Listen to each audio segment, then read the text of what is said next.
Okey, baik, kita sambung balik. Minta maaf tadi ya, terganggu masalah teknikal tadi. Okey, spektrum ilmu yang pertama memalsukan kebenaran. Contohnya, memberikan rasuah kepada seseorang agar menyimpan rahsia supaya kebenaran tidak dibongkarkan. Baik, kita bayar pada seseorang tu supaya simpan rahsia kita. Apa rahsianya? Mungkin rahsia perkara yang tak elok lah mungkin, ataupun perbuatan yang salah mungkin kan. Jadi kita bayar kat dia supaya simpan rahsia kita. Jangan bongkar rahsia kita. Jangan apa, singkap kebenaran. Sebab apa? Kalau dia buka rahsia, dia buka mulut dia, jadi mungkin kita akan kena tangkap, mungkin akan dikenakan tindakan, ya. Mungkin disebabkan kita bersalah lah. Jadi sebab tu kita bayar kat orang kan. Bayar untuk tutup mulut. Baik. Yang kedua, membenarkan kepalsuan. Okey, membenarkan kepalsuan. Contohnya apa? Memberikan rasuah untuk meluluskan tender sehingga menutup peluang orang lain yang lebih layak. Jadi, contohnya apa? Contohnya ada satu projek nak buat kan. Jadi buka lah tender kan. Ramailah 10 orang contohnya masuk tender kan. Jadi 10 orang ni masing-masing hantar borang, masing-masing hantar proposal, ceritalah kemampuan masing-masing kan, berapa kosnya dan sebagainya semua. Jadi kita bayar pada orang yang menguruskan tender ni, jawatankuasa, mungkin jawatankuasa urusan tender, kita bayar kat dia supaya apa? Kau bagilah projek ni kat aku kan. Nanti aku bagilah kau sikit kan. Kata contoh kan, projek tu 10 juta. Okey. Nanti kalau aku dapat projek ni, aku bagi kat kau 100,000. Kan. Kerjanya senang je. Orang tu pula, alah, senang je kerja ni, dapat 100,000 banyak tu kan. Okey. Jadi orang lain dah tak layak, dah tertutup peluang mereka. Okey. Baik, tu tu spektrum ilmu, memalsukan kebenaran dan membenarkan kepalsuan. Baik, yang seterusnya kita tengok kesan perbuatan rasuah. Apa dia? Yang pertama, Allah Subhanahu Wa Taala dan Rasulnya melaknat pemberi dan penerima rasuah. Kalau kita tengok bawah tu spektrum ilmu, Rasulullah SAW bersabda, diriwayatkan daripada Abu Hurairah dan Abdullah bin Umar. Apa sabda Rasulullah? La'ana Rasulullah sallallahu alaihi wasallam ar-rashi wal murtashi. Rasulullah sallallahu alaihi wasallam melaknat orang yang memberikan rasuah dan orang yang menerima rasuah. Dua-dua kena laknat. Satu lagi hadis Nabi, tak ada dalam ni. Disebutkan ar-rashi wal murtashi finnar. Orang yang memberi rasuah dan orang yang menerima rasuah, dua-dua masuk neraka. Jadi bila masuk neraka ni confirm lah kena laknat kan. Okey, baik. Itu yang pertama. Yang kedua, menjadikan individu hilang harga diri kerana perbuatan itu berdosa. Jadi apa bila dia sanggup melakukan perkara yang salah, perkara yang berdosa, perkara yang menyebabkan maruah dia hilang.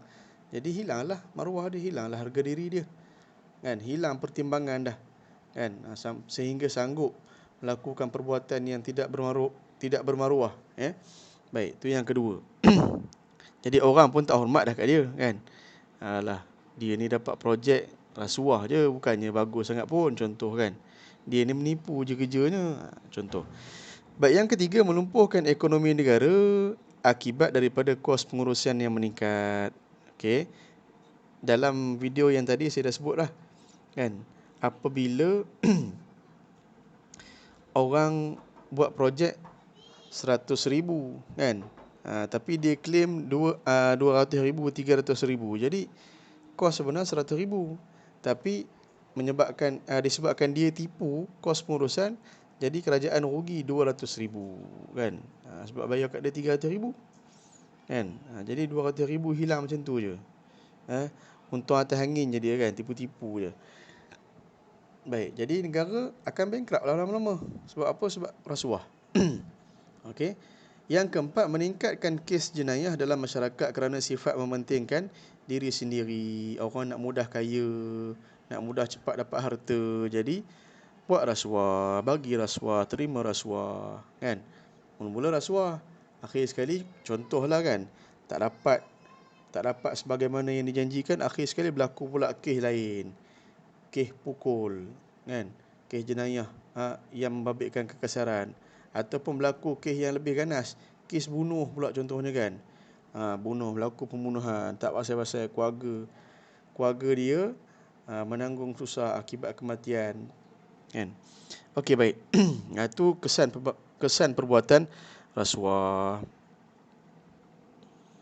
Okey. Dan yang akhirnya kita masuk kepada pengajaran ayat. Baik, apa benda pengajaran ayat? Yang pertama, kita hendaklah mencari rezeki yang halal agar tidak menyalahi syariat Islam. Okey. Di sini saya nak terang sikitlah. Kita hendaklah mencari rezeki yang halal, itu isi. Agar tidak menyalahi syariat Islam, itu huraian. Jadi cari rezeki yang halal supaya tidak bercanggah dengan syariat. Rezeki yang halal menumbuhkan daging yang halal. Daging yang halal insya-Allah mudah-mudahan masuk syurga. Tapi kalau kita makan daripada rezeki yang haram, daging kita, badan kita tumbuh dengan rezeki yang haram, maka Nabi sebut fannaru aula bih, maka nerakalah ataupun apilah lebih layak untuknya. Baik, itu yang pertama. Yang kedua, kita hendaklah menjauhkan diri daripada memberikan rasuah supaya kita tidak menzalimi diri dan masyarakat. Jadi jangan buat rasuah. Sebab apa? Rasuah ni satu perbuatan zalim, menzalimi diri. Kita dapat dosa, menzalimi masyarakat. Masyarakat dapat kesan yang tak baik akibat rasuah kita. Contohlah macam projek kan, buat tu buat ni, tapi disebabkan rasuah, tipu, jadi projek tu cepat runtuh, tak elok kan. Tertipulah masyarakat terkenalah, masyarakat dizalimi. Baik, yang ketiga, yang terakhir, kita hendaklah mengelakkan diri daripada melakukan sumpah palsu. Pengakuan palsu. Sumpah palsu ni pengakuan palsu lah, untuk mendapatkan kepentingan tertentu. Disebabkan orang bayar kita, jadi kita pun buatlah pengakuan palsu, padahal sebenarnya benda tu tak betul. Jadi jangan buat. Jangan buat sumpah palsu demi kepentingan tertentu. Apa bentengnya? Bentengnya adalah jaga diri kita dengan ilmu, jaga diri kita dengan iman, jaga diri kita dengan takut kepada Allah Subhanahu wa taala. Jadi cukup setakat tu perbincangan kita, penerangan ringkas saya untuk kelas kali ini. Wallahu alam. Assalamualaikum warahmatullahi wabarakatuh.